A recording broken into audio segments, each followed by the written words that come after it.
Abdouze, votre parti pris international, c'est un débat passionnant, historique, philosophique et passionné. La dette Haïti-France. Et vous vous dites, oui, c'est pas la peine d'accuser de repentance excessive. La France doit rembourser Haïti. Expliquez-nous. Oui, c'est pas une nouveauté. Hein. Moi, la rapport repentance, c'est vraiment pas mon affaire. Je suis absolument co, mais je suis pour la justice. Et c'est là où Haïti est vraiment particulier. Je rappelle, on est en 1825. Haïti est indépendant depuis 1804. Charles X met la jeune République haïtienne devant un choix impossible, soit la guerre, soit le paiement d'une indemnité de 150 millions de francs or pour dédommager les anciens colons et en plus d'une assurance d'échanges commerciaux privilégiés avec la France. La dette est remboursée. Elle se monte finalement à 21 milliards de dollars. Elle est remboursée par Haïti en 47. Mais la en 1940. En 1940. C'est-à-dire ils ont mis un siècle. Plus d'un siècle. Oui. Pour rembourser cette dette écrasante. Mais c'est pas le plus grand scandale, c'est que la véritable dette se monte à montrer entre 150 et 200 milliards de dollars. Pourquoi ? Parce qu'il y a eu 200 ans d'intérêt dont la France a bénéficié, puisque Charles X en a profité pour forcer les Haïtiens à faire un emprunt auprès des banques françaises. Ça s'appelle la double dette. Et c'est scandaleux. Et vous savez, l'histoire, je le répète, n'est ni gentille ni méchante, ni bonne ni mauvaise, elle est. Ce qu'on doit faire, nous, c'est la connaître, l'apprendre, la ressasser, faire ce qu'on appelle ce travail de mémoire pour ne pas oublier. Là, on parle d'un pays, le premier pays qui s'est décolonisé par les armes, là je vais parler de Toussaint Louverture qui est mon grand héros. Et là, tout d'un coup, on leur dit, en plus, tu t'es libéré, mais là, tu vas payer une injustice commise par des colons et tu vas les payer. C'est impossible. C'est ça, parce que les colons français devaient quitter le pays, oui.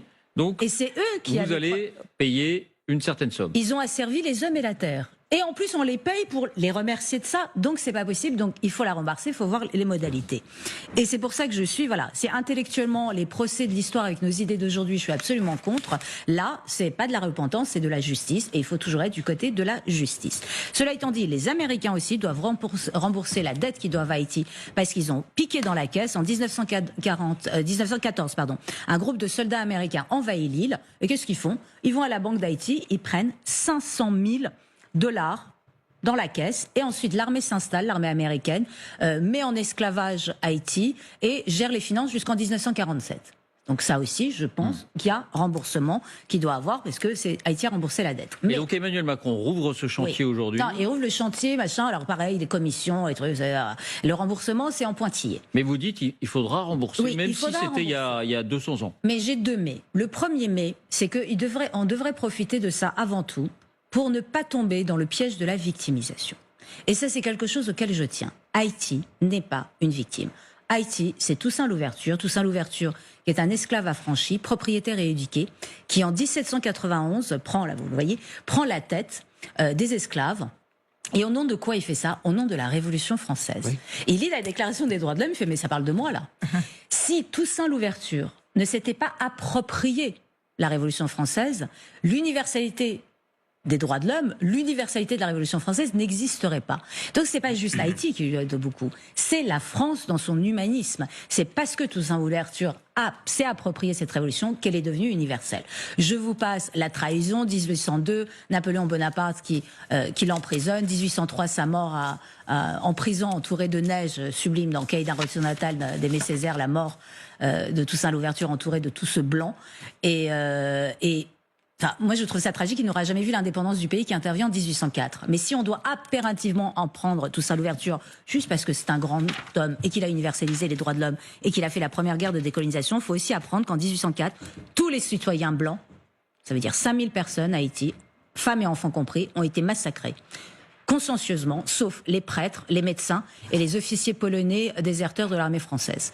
Il faudra apprendre Toussaint Louverture, mais il faudra apprendre les massacres et tous les massacres. Et enfin, je ne voudrais pas que le remboursement de cette dette devienne l'argent magique. La dette magique qui réduit tous les problèmes d'Haïti à cette dette. Je veux dire que pour prendre les 40 dernières années, de l'arrivée du pouvoir des Duvalier en 57, Papa Doc et son fils Baby Doc et les sinistres, et quand je dis sinistres, c'est les milices, les Toton Maktout, c'est 30 000 morts au bas mot. 30 000 morts. Et depuis, corruption endémique, ils ont laissé l'ingérence étrangère s'installer, c'est des élections truquées, et depuis 40 ans, c'est de drame en drame. Donc rembourser une dette, il n'y a pas de dette rembourser d'un coup le miracle haïtien, faut arriver. Il faut donner les possibilités à Haïti de pouvoir retrouver la fibre républicaine parce qu'elle est républicaine de naissance.